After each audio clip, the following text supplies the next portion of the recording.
In 2003, a death row inmate named Marcus Wright at the Longview Correctional Facility in Texas meets with Representative Dr. Serena Kogan from Cyberdyne Systems Genetics Division to donate his organs and tissue for what she believes will be a noble cause, the future of humanity. He agrees to do so in exchange for a kiss. Afterward, he is put to death by lethal injection. The last image he sees is Dr. Kogan standing over him. Early in the 21st century, Skynet, a military defense program, became self-aware. Viewing humanity as a threat to its existence, Skynet decided to strike first. The survivors of the nuclear fire called the event Judgment Day. They lived only to face a nightmare, the war against the machines. To hunt down and eradicate humans, Skynet built Terminators. As the war rages on, leaders of the human resistance grow desperate. Some believe one man holds the key to salvation. Others believe he is a false prophet. His name is John Connor. In 2018, John Connor participates in a major resistance assault against Skynet VLA network in order to obtain classified data vital to the machines and rescue the prisoners there. Connor would leave after having infiltrated the base to try to rescue several prisoners being taken by a Skynet transport. However, he discovers the blueprints for a new enemy to the resistance, the Series 800 Terminator, which should be produced in the year 2026. This would be his salvation as the base explodes moments after he leaves due to a Skynet booby trap. Unfortunately, he is the only apparent survivor of the attack. John is picked up a short time afterward and requests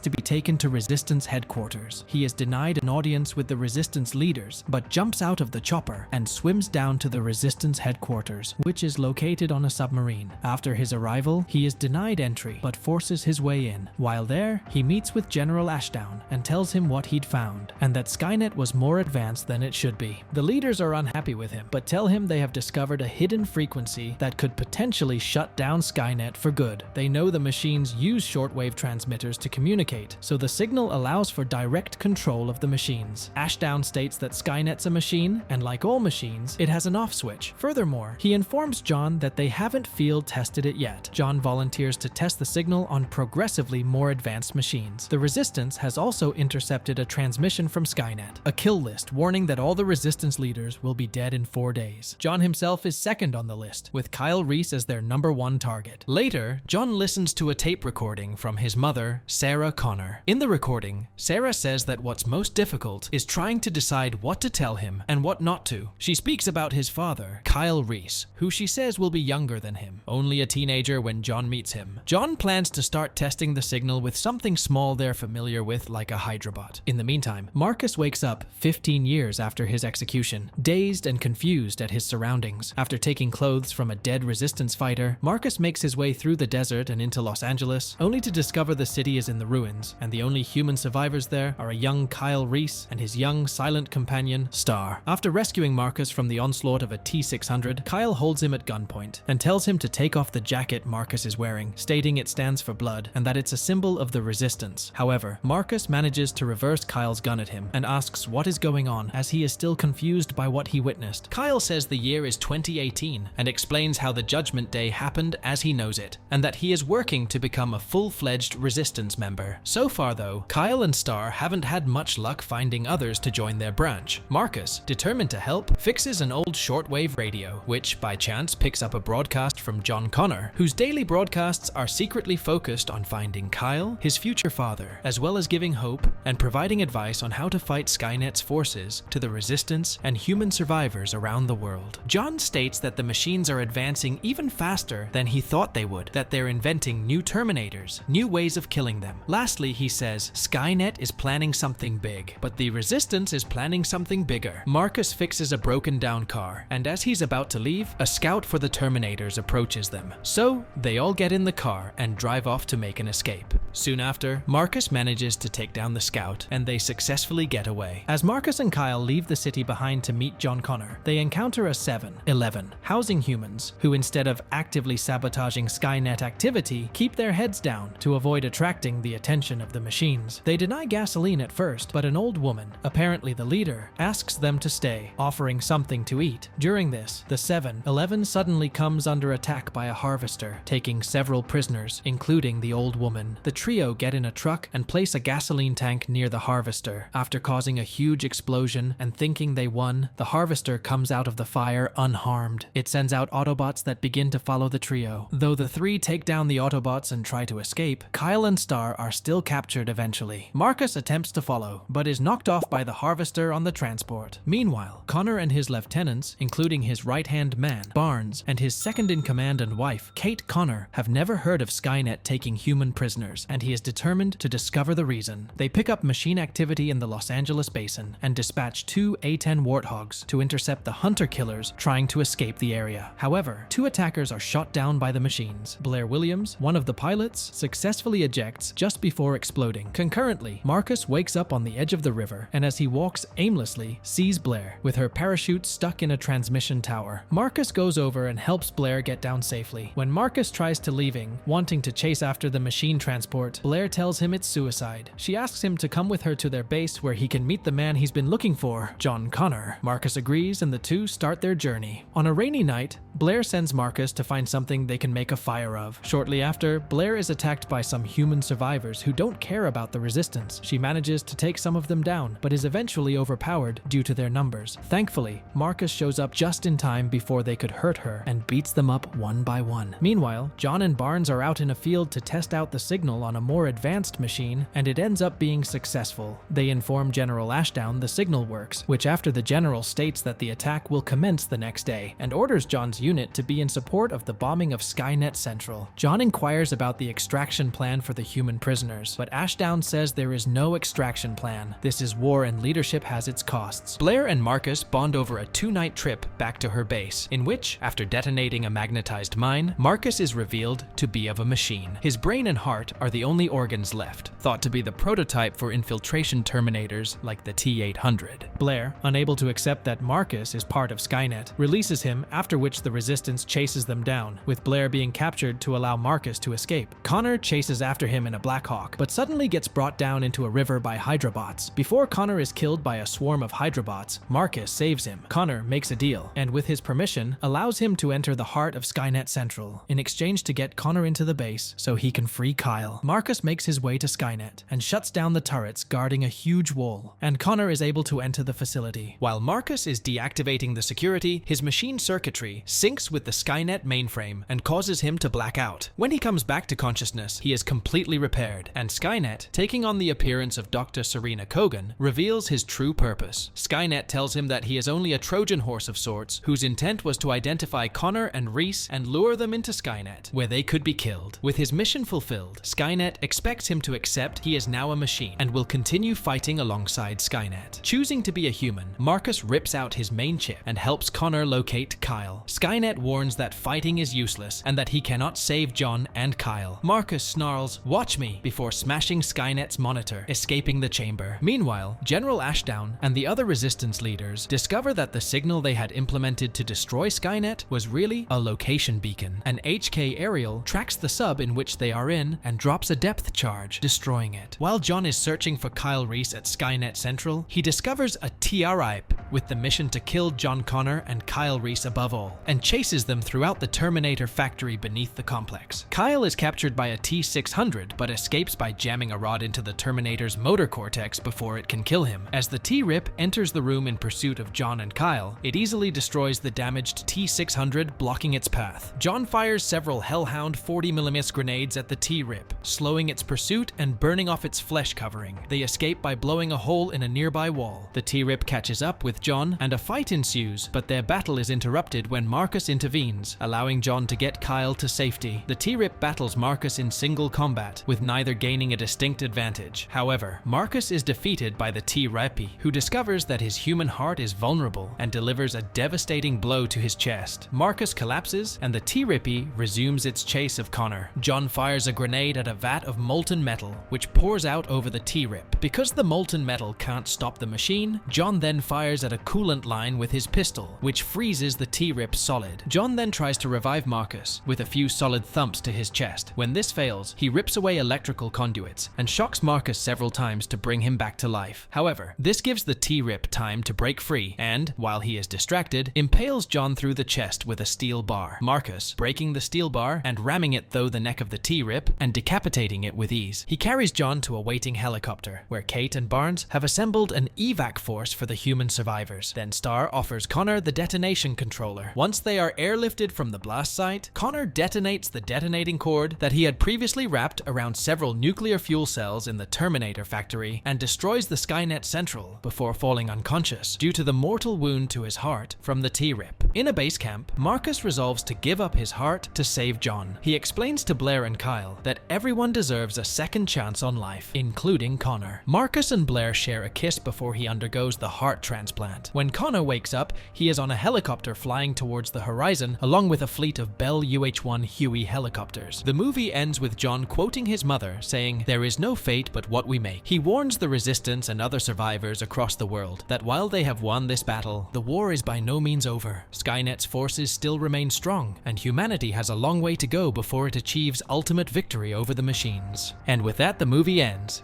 We hope you enjoyed our recap. Like the video and subscribe to our channel for more amazing recaps. See you in the next one.